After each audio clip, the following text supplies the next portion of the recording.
አዝዮን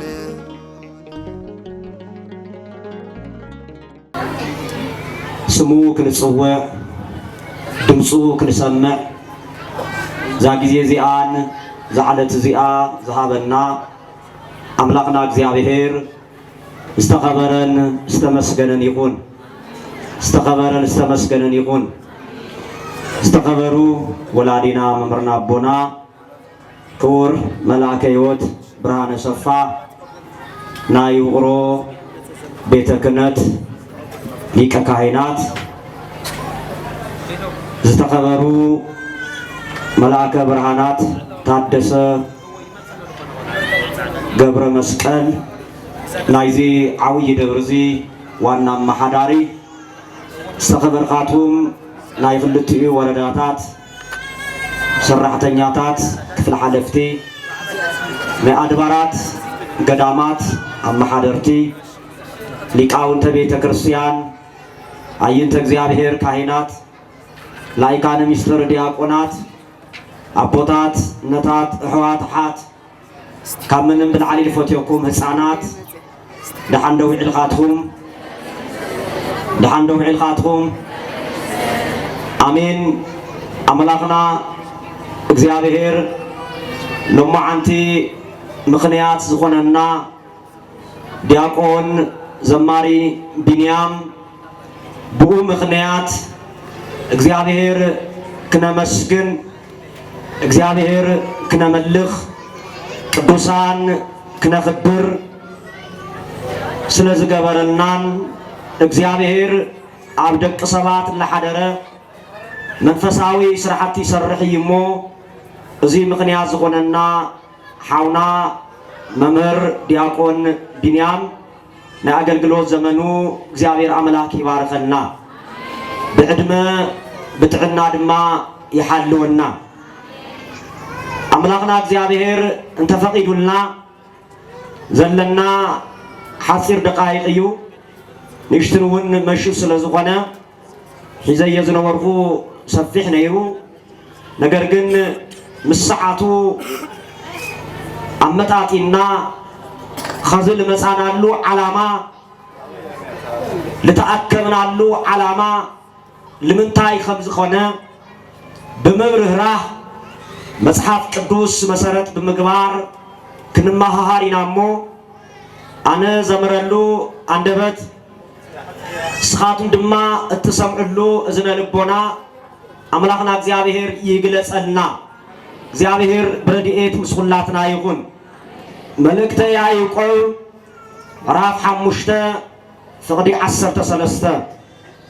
ሞ ዘይትክዝ ለይጸሊ ወሞ ዘተፈሰሐ ለይዘምር አማ አፈልኻቱም መከራ ዝቅበል እንተልዩ ንሱ ይጸሊ ዝተሐጎሰ እንተልዩ ድማ ንሱ ይዘምር ምስጋና ድማ ለአምላክን እግዚአብሔር ይሃብ ይብል ስለ ቃሉ ናይ ቃሉ በዓል ገዛ አምላክና እግዚአብሔር ይኽበር ይመስገን ሐዋርያ ያዕቆብ ዝተገበረሉ ውዕለታ ስለዝፈልጥ ዝተዋሃቦ ውህብቶ ስለዝርዳ ንዓና ከምህረና ዝመልእኽቲ እዚ ጽሒፉና ኣሎ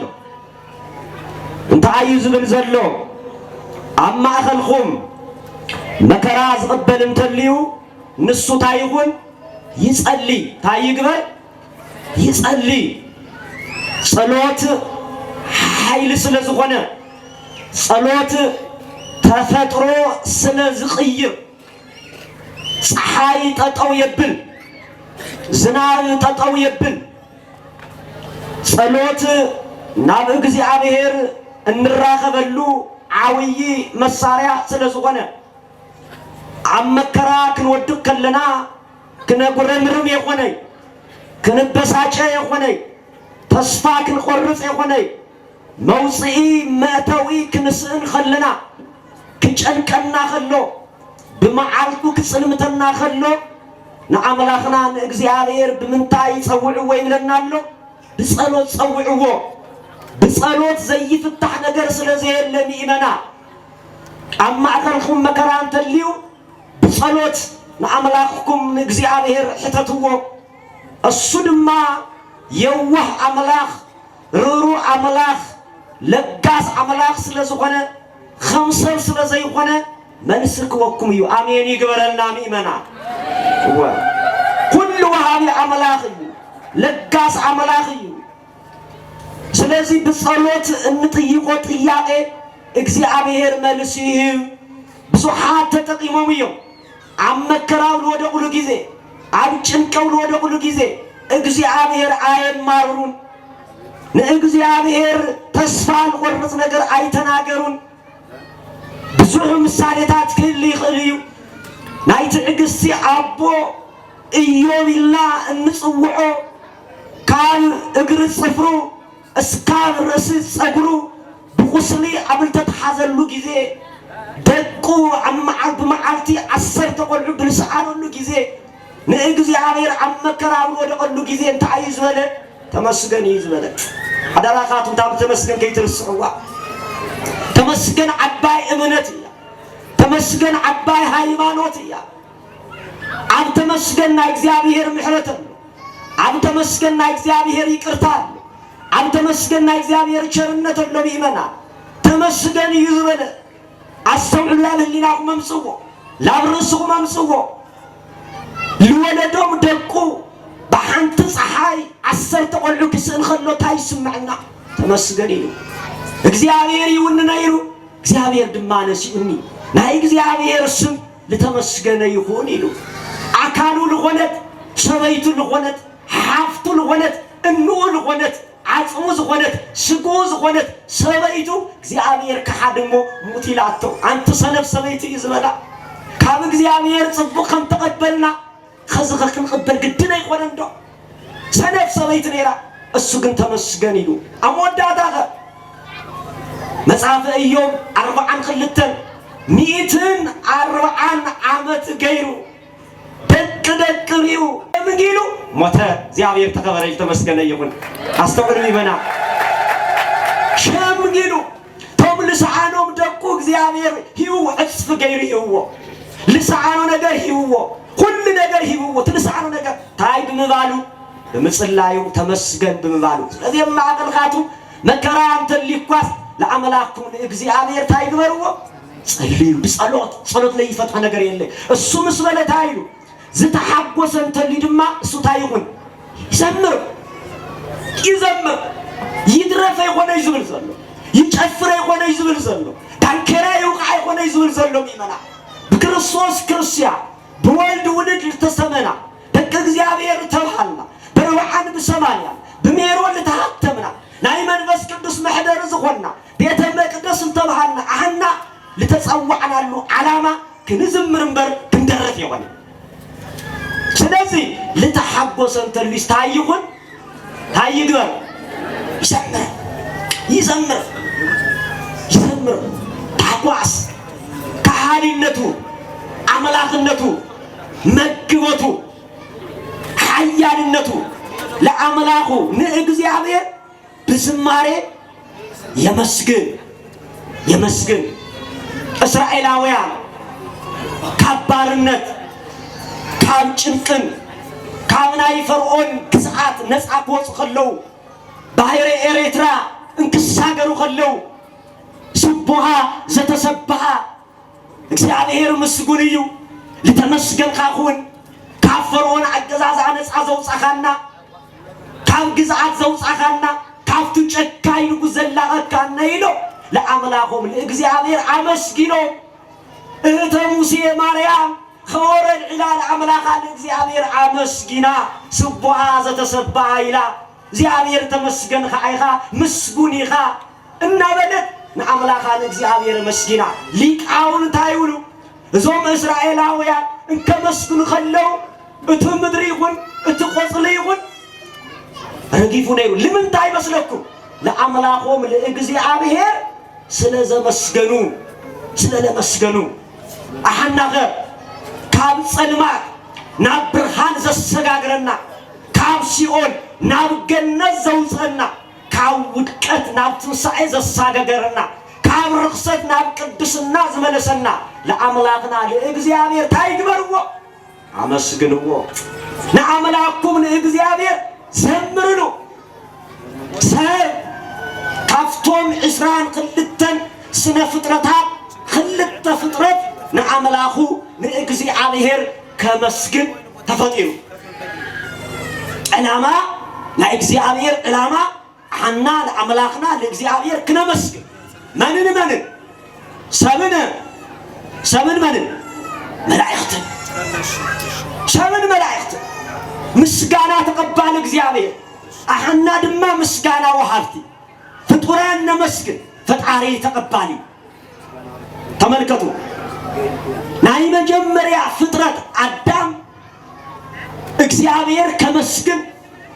ሸውዓተ ዓመትን ሓደ ወርሕን 17 መዓልትን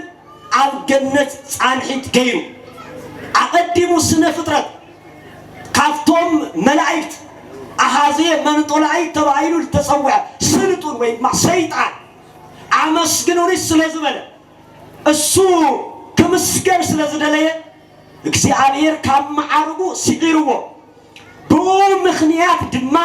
መን ተፈጠረ ከመስግን መን ተፈጢሩ ወዲ ሰብ ተፈጢሩ መጽሐፈ መቃብያን ታይዝ ብለና ዘሎ እቱ አመስግኑኑ ዝበለ ወደቀ ነገር ግን በምትክ ግን ደቅ ሰባት ተፈጢሮም ለአምላኩም ለእግዚአብሔር ከመስግኑ በቁዒብ መጽሐፈ መቃብያን ሳልስ ምዕራፍ 2 ፍቅድ 11 ተመልከቱ ነገር ግን ትእዛዘ እግዚአብሔር ምስተሐሰ ምስ እግዚአብሔር ምስተጻለ ሀፍታም ነይሩ ድኻ ምስ ሆነ ግን ትምስጋና ተቋሪጹ በሐዲስ ኪዳን እግዚአብሔር ወልድ ኢየሱስ ክርስቶስ ስዱው ቃል ካብ ንጽሕተ ንጹሃን ካብ ቅድስተ ቅዱሳን ካብ ድንግል ማርያም ምስተወለደ ኣብ ቤተልሔም ግን ተቋሪጹ ዝነበረ ምስጋና ስብሐት ለእግዚአብሔር በሰማያት ወሰላም በምድር ስምረቱ ለሰብ ኢሎም ሰብን ቅዱሳን መላእክትን ሓቢሮም ለአምላኩም ለእግዚአብሔር መስጊኖም ክብሪ ምስጋናይ ለመድኃኔ ዓለም ይሁን ለዝዩ ቅዱስ ያሬድ ማይሌታይ እንዝራ ለቤተ ክርስቲያን ማይቶት ለቤተ ክርስቲያን ዮም አሃደ መርኤተ ኮኑ መላእክት ወሰብ ከመ ይሰብህዎ ለክርስቶስ ንጉሥ በቃላሚ ተመልከቱ ከዚህ ሓደ ኮኑ መንን ሰብን መላእክትን ሓደ ኮኑ ለመን ከመስግኑ ለክርስቶስ አምላኮም ከመስግኑ እቱ ተቋሪጹ ዝነበረ ኣብ ቤተልሔም ግን ድንግል ማርያም ክትወልዶ ከላ ሰብን እግዚአብሔር ሰብን መላእክትን ሓቢሮ መመስገኑ ለእግዚአብሔር ክብሪ ሃው አሐና ደቅ ሰባት ስልችዋቲና ከዘ መስጊና ከዚ አኽለና አይና ንብል ቅዱሳን መላእክት ግን ሁል ጊዜ የመስግንዎ አኮቴተሙ እረፍተሙ አኮቴተሙ ምስጋናኦም እረፍቶም ምስጋናኦም ብዘይ ምቁራጽ ብዘይ ምትእጉጓል ሁል ጊዜ ምግቦም መስተኦም ክዳኖም ለአምላኮም ለእግዚአብሔር ቅዱስ ቅዱስ ቅዱስ እናበሉ የመስግንዎ ዘሃሎ ወይሄሉ እናበሉ ራእይ ዮሐንስ ምዕራፍ 4 ፍቅር 8 ተመልከቱ ቅዱሳን መላእክት ቅዱስ ቅዱስ ቅዱስ እናበሉ ለአምላኮም ለእግዚአብሔር የመስግኑ ብዘይ ምቁራጽ ብዘይ ምስልቻ ልዝዩ ሊቁ ለነገርና በእውነት ደስ ዝብል ቃል እንታይሉ ነይሩ ከምዚሉ ነይሩ ቅዱሳን መላእክት አመስኪኖም ከምዘይ ስልችዎም ሊቁ ከምዚሉ ተናገሩ ታይሉ ተናገሩ ወኢይመስሎሙ ለመላእክት አስተውልኒ ወኢይመስሎሙ ለመላእክት ከመዘ ቀደስዎ መጠነ መንፈቃ ለአሐቲ ሰዓት እንተፈጥረ ዓለም እስከኔው ዓለም ካልተፈጠረ ጊዜ ጀሚሩ እስካብ ሕዚ ሰዓት ተመስገንዎ ፍርቅ ሰዓት ዝአክል ዘመስገንዎ ኳስ አይመስሎምን ዘመስገንዎ ይመስሎምን ወዮና መስገንዎ ወዮና ወደስዎስ ነገር ግን አንተ ፍርቅ ሰዓት እንኳን ለመስገን ወይ መስለውን አይመስለውን ሁሉ ጊዜ ቅዱስ ቅዱስ ቅዱስ እናበሉ ይዝምሩሉ የመስግንዎ ለምንታይ ዋና ዓላማ ደቅ ሰባትን ቅዱሳን መላእክት ለተፈጠርናሉ ለአምላክና ለእግዚአብሔር ከነመስገን ስለዝሆነ ዲያቆን ቢንያ ብትመዝሙር ክንባረኽ ብትመዝሙር ክንቅደስ ብትመዝሙር ክንጽናዕና በመዝሙር ክንረጋጋ መዝሙር ሕይወት ስለዝሆነ መዝሙር ተስፋ ስለዝሆነ ዝመዝሙር ዘውጽልና ዘሎ ክብሪ ምስጋና ለመድኃኔ ዓለም ይሁን እዚ እንደሄሪና ሆይና ተጠቃለል ልገድ እዚ እንደሄሪና ሆይና መዝሙር ናይ መዝሙር ጥቅሚ መዝሙር በተመስጦ አስተውሉ በተመስጦ ተመስጥኻ ንመን ንአምላክካን እግዚአብሔር ብፁዕ አቦና አቡነ መርሃ ክርስቶስ ቀዳማዊ በረከቱ መስቁላትና ይሁን ክንዝምር ከለና ሱኢልና በቃ ኻሊቅ ክንገብር ከለና አቱ ሰባት ናይ ስጋኩም ስምዒት ይትግበሩ ይናሬሩ በተመስጦ አምላክኩም ዘምሩ በተመስጦ ሱኢል ኻይ ወደ መዝሙር ሚመና በተመስጦ እዩ በአንካይዶ ህሊናይ ለምንታይ እንዝምሮ ዘለና ለአምላክና ለእግዚአብሔር ስለዝሆነ ክብር እንወዘለና ለእግዚአብሔር ስለዝሆነ እንምልኮ ዘለና ለአምላክና ለእግዚአብሔር ስለዝሆነ ስለዚህ ናይ መዝሙር መጀመሪያ በተመስጦ መዝሙር ቢልኻ ለእግዚአብሔር በተመስጦ ለአምላክካ ለእግዚአብሔር ተቀርብ እዚ ናይ መጀመሪያ ጥቅም እዩ እትኻላይ መዝሙር ለመምህር ይጠቅም ኸዚ ተዓንቶ መዝሙር ደሓረክ ንገረና እዩ ለመምህር ሰብ ስእሊ ይመሃር ሰብ መዝሙር ይመሃር እቲ ካዲ አርዮስ ወልድ ፍጡር በመለኮቱ ኢሉ ዝተልዓለ ገጣሚ ነይሩ በግጥሙ በመዝሙሩ ሰባት ጠሊፉ አውዲቁ እዩ ለወታደር ይሁን ለአስራዶር ይሁን ለገበሬ ይሁን ለተገላለ ላዘመረ ላገጠመ ካፍታ እንዕት ዝሆነት ኦርቶዶክሳዊ ተዋሂዶ ወልድ ዋሂድ ይላል ተአምን በግጥምን በመዝሙርን ብዙ ሐሳባት ተሰራቂሉ በመዝሙር ሰቢማህ ነገረ እግዚአብሔር ይርዳ ነገረ ቅዱሳን ይርዳ ናይነና ናይ ድንግል ማርያም ንጽህና ቅድስና ይርዳ ስለዚህ መዝሙር ለመምህሪ ይጠቅም ሐውና ናይታ ቤተ ክርስቲያን ቀኖና ናይታ ቤተ ክርስቲያን ደጉማ ናይታ ቤተ ክርስቲያን ስርዓት ሐልዩ በሊቃውን ተመርሚሩ ለደቅ ሰባት ከምህርዩ ለክርስቲያን ከምህር ይተባይሉ ተፈቂዱ ስርዓቱ ስለልሐለ ለምንታይ በመዝሙር እንማሃረው ትምህርት አለው ታምንባብ ምስማዕ ይተዋና ሰው ከዚህ ምንባብ ሰልችው ወይ ዘሎ ከሰምዕ ከሎ ብፍላይ ህፃናት ለመምሃር በመዝሙር ይኻተምሮ በቀሊል ማለት ምን ትክርደው ስለዚህ መዝሙር ናይ መዝሙር ጥቅሚ ለመምሃር ይጠቅም ማለት እዩ እቲ ሳልሳይ መዝሙር ለምምሕፃን ለምልማን ቤተ ክርስቲያን እዚ ተረዲኣ ቅዳሴኣ ብዜማ ማህሌታ ብዜማ ኪዳና ብዜማ ሰዓታታ ብዜማ ተመልከቱ አቤት ናይዛ ሃይማኖት ዚኣ ተከታል ገበረና አምላክና እግዚአብሔር ይክበር ይመስገን ተመስገን እግዚአብሔር በእውነት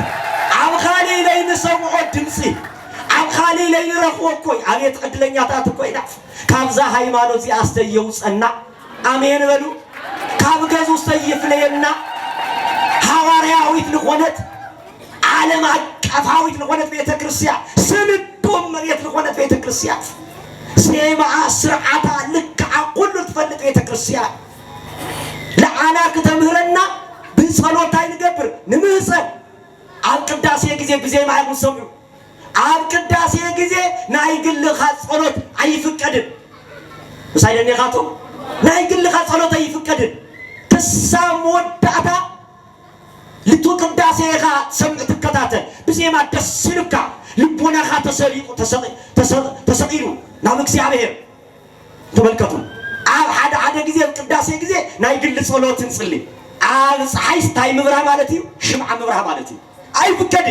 ናይ ቤተ ክርስቲያንና ስርዓት ይኾነ ኣብ ቅዳሴ ናይ ሁልና ጸሎት ማረጊ ብዕጣነ ቢሉ ላብ አምላክ ላብ እግዚአብሔር ዘዓርገ ናይ መይወዳታ ጸሎት ቅዳሴ እሱም ወዳቃኻ ናይ ግል ጸሎት ካጽሊ ስለዚህ ቤተ ክርስቲያን ለአምላክና ለእግዚአብሔር እንምሕጸነሉ እንንምነሉ እዚ ፈሊጣ ቤተ ክርስቲያን ታይጌራ በዜማ ጌራ በልርድና ቋንቋ ጌራ ስለዚህ ናይ መዝሙር ጥቅሚ ለመምሕፃን ይጠቅም ማለት ነው መዝሙር መስዋዕት እዩ መዝሙር መስዋዕት እዩ ለአምላክካ ለእግዚአብሔር እተቅርቦ መስዋዕት እዩ ከምናይ መን መስዋዕት ከምናይ አብየል መስዋዕት አሜን ይግበረና ናይ አብየል መስዋዕት እንክርዳለይ ሁሉ መስዋዕት ንጹህ ዝኾነ ስንዳይ መስዋዕት ለተመረጸት በግዕ ጽፍሩ ላይ ዘርዘረ ጸጉሩ ላይ ሐረረ ለአምላኩ ለእግዚአብሔር ንጹህ በግዕ አቅሪው ቃየል ግን እግዚአብሔር ይበልዑን እግዚአብሔር አይቀበለን ኒሉ በድፍረት በትዕቢት ካብ ስንዳይ እንክርዳድ አቅሪው እግዚአብሔር ታይሉ ነጸረ እግዚአብሔር ለአይለ አቤል ولا أي مسوعيت أمير مسوعيتنا እግዚአብሔር ይቀበለና لا أمير مسوعيت تملكته لا السرحن لا الأمنتون تملكته نايك أي مسوعيت قد እግዚአብሔር በተነው ይዝ ስለዚህ ሓደ መስዋዕት እንቀርበሉ ለአምላክና ለእግዚአብሔር መዝሙር እዩ ከመል በለ መዝሙር መስዋዕት ከምናይ አቤል ሆነ መስዋዕት ለተመረጸ መስዋዕት ልክዑል ፈለጠ መስዋዕት እጥርጥር ዘይብሉ መስዋዕት እግዚአብሔር ተቀበለኒ ይሉ ለአምን መስዋዕት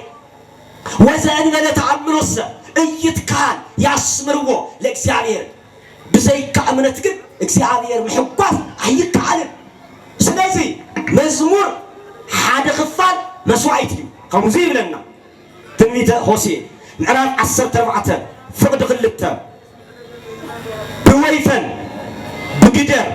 ሁሉ ኃጢአትና ይቅር ክብለና بمحرتك قبلنا نحن خع طواف طايوا كنفرنا وين دما نايفري كنفرنا مسغانا مسواعتي نقربن خالنا كاب لبونانا زمنچه كاب عندبتنا زفلقه لعملاقنا لእግዚአብሔር بمزمور نقرب مالتي ما يمدعته مزمور ركوس منفس يرحق آمين يرحقنا ركوس منفس عمل لنا نملالس لجنخنا هدكاس خلنا كنزمر خلنا السو يرحق እግዚአብሔር መንፈስ ቅዱስ ይቀርብ አሜን كنزمر خلنا استغلوا كندرفت لنا አጋንንት ይቀሩ እትቅዱስ መንፈስ ከባና ይርحق ምርጫላት አይغزي مزمار دي مدرا አይሰማል ለይ مزمار دي مدرا مزمار خلت منفس على حدا تطويل استغلوا كنزمر تلنا እግዚአብሔር መንፈስ ቅዱስ ላባና ይخرب كندرفت لنا ارقص منفس ላባና ይخرب كنزمر خلنا اتلجنقنا اتلصبنا ነገር ከባና ይርحق መረዳታና ታዩ መረዳታና መጽሐፈ ሳሙኤል ቀዳማዊ ምዕራፍ 19 ፍቅዲ 4 ሳኦል ርኩስ መንፈስ ሐዲርወናለ ዘጨንቆት ነበረ ቅዱስ ዳዊት ግን ሸውዓተ ጸጋታት ካብ እግዚአብሔር ተቀበሉ እንሆድማ በገና እና ደርደረ አብ ሳኦል ዘሳቂዮ ዝነበረ ርኩስ መንፈስ የውጸሉ ነይሩ ይላል እግዚአብሔር ተከበረ ተመስገነ ይሁን ተመልከቱ እና ደረደረ ና አምላኩና እግዚአብሔር ስምና ጸውዐ እና መስገነ እና ዘመረ ርኩስ መንፈስ ሐዲር ወዝነበረ ንጉስ ሳኦል የውጸሉ ነይሩ ካሊ መፍትሄ አለኝ ይመናል ካሊ መፍትሄ መጽሐፍቲ ልግልብጡ ሰዓሪ ልብጥሱ ኸዋግብቲ ልቆሱ እሳቶም መፍትሄ ይሁን መፍትሄ ዝህብ እግዚአብሔር እዩ مفتح دما لأملاك كان إجزابير بمزمور ممسكع كجن كنا تلما نزمر بك تمسكن بك إذا إسرائيل خلتن فطرتات توم خلتن فطرتات نمسكن ولا نعمر توم خالو تخيّ مسكن يمسكنوا با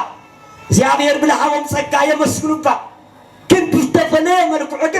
عاوز يمسكننا عندنا بموت مستنتقنا لا بإجزابير مسخنا عندنا كنا مسكننا ناتياتهم مسكنا عمدري يترف ناينا مسكنا كن اسكام ودعتاي آمين يقبرنا سلزي بأونات بمزمور كنتتكم بمزمور كنصنعنا بمزمور كنرقاقع حازنا وسيدو لا بحقوس غيرنا بخياتنا وسيدو لا بسحاق غيرنا رخصتنا وسيدو لا بقدسنا غيرنا مزمور سلزقنا كل جزء لأملاخنا إجزابير كنزمرن كنمسكن سمو كنملخن أملاخنا إجزابير يفكرنا لأملاخنا الإجزابير ناي باهيري مسكانا نمسكن ناي من تاي أي سمع اللغي ناي باهيري نا بعلو كمانم زيتو حصو ناي باهيري مسكانا قدمي سبات قدمي قدسان ملائكتي مفتعرو بعلو نبعلو أملاخ إجزابير يمسكن نيرو يزبر المصحف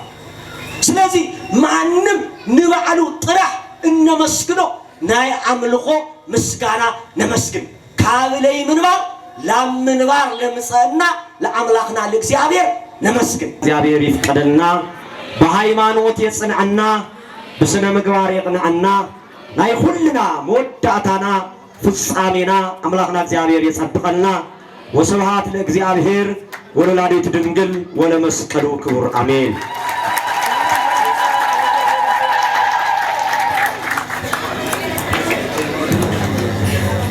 حراي كبرت هبلنا مقابي آلاف ممرت عمرات